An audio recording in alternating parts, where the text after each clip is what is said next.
Hello and welcome to this Fallout 4 settlement tour. This is XtremeWackazoid and today we are looking at Hangman's Alley. This is the PS4 version of the game and my mod list is listed below. And obviously this is one of the few urban settings of the settlements available to you. And so I wanted to give it a cityscape. It's a really tight area. It's really challenging to build much of and just kind of fit things in here. So I wanted to show you what's possible. And so what I wanted to do here was have it be set up into 3 different floors with the floors and ceilings more or less matching up together. And what I really recommend with settlement building is to have a clear area so that you can do your select all trick in one place and not mess up the rest of your building. And that's difficult in Hangman's Alley because it's all kind of on top of each other. And so what I did here was I built floors all across the ground of Hangman's Alley so that all matches up, and I wanted to be able to make sure that walls fit into the edges of those floors, and I really had to play around with that a lot just to make sure that I could fit walls in there and that it all matched up between, you know, this edge, horizontal boundary, and that edge as well. And then after I did that, I removed most of the floors so that way I would have a build area available to me so that I could do my select all trick and things like that. And so I didn't actually do any of this first floor section until I was finished with the third and second floor sections. But I wanted to take you up first and then work our way down.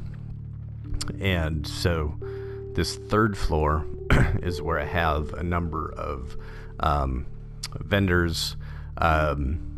With Hangman's Alley or with any settlement, they do a great job, Bethesda does, of showing the horizontal barriers when you're building, but they don't do a very good job of showing you the vertical barriers with your building. And so when I was building up here, I realized that I was right up against the vertical barrier. And so what I had to do here, I wanted to actually have some roofs available to this third floor section. And so what I did was I used these barn door posts. I couldn't actually build roofs there, and so again I built them down on the bottom floor and then came up and placed each of these sections because the vertical barrier is like right here, right where you see the beginning of that section.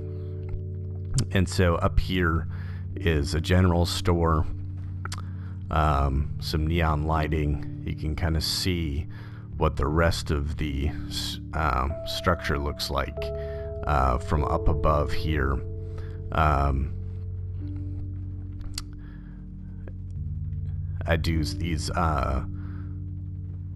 scaffolding barriers. These are concrete wall barriers as well, so you can't fall off.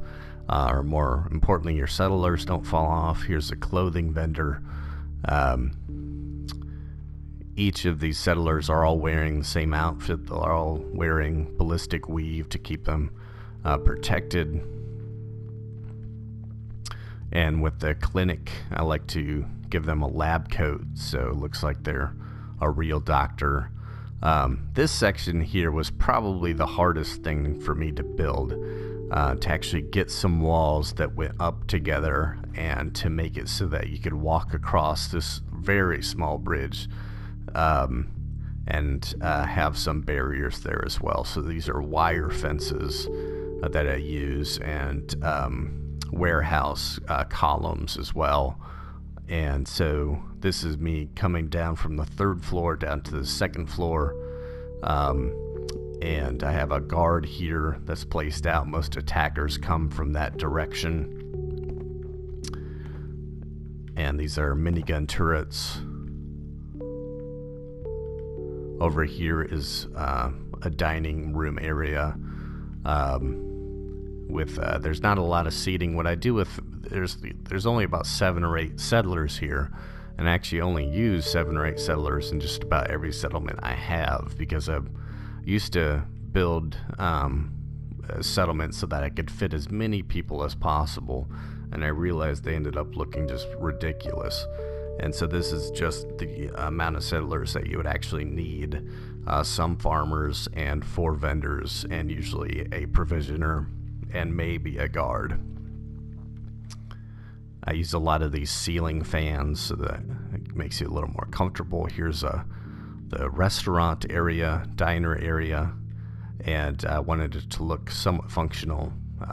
So I put a oven and a refrigerator. And so the top of this second floor is also the roof of the first floor.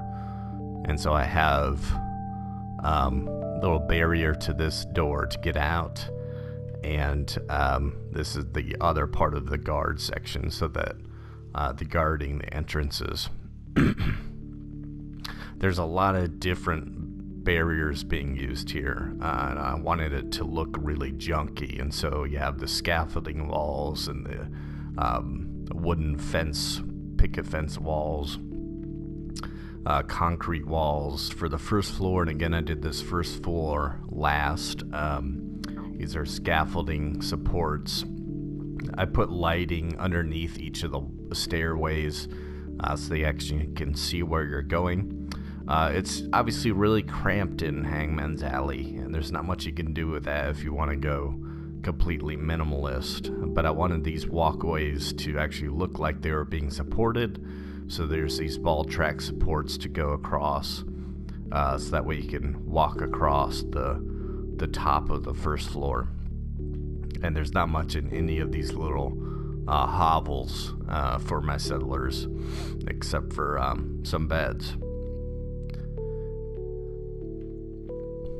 And here is the bathroom area.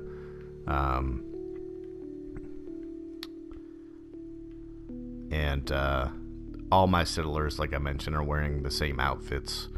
And so I gave each settler just their own little space, so that each settler kind of had a 1 square space to themselves. Everybody's growing mute fruit here because it's the most efficient thing to grow. It's decent resale value.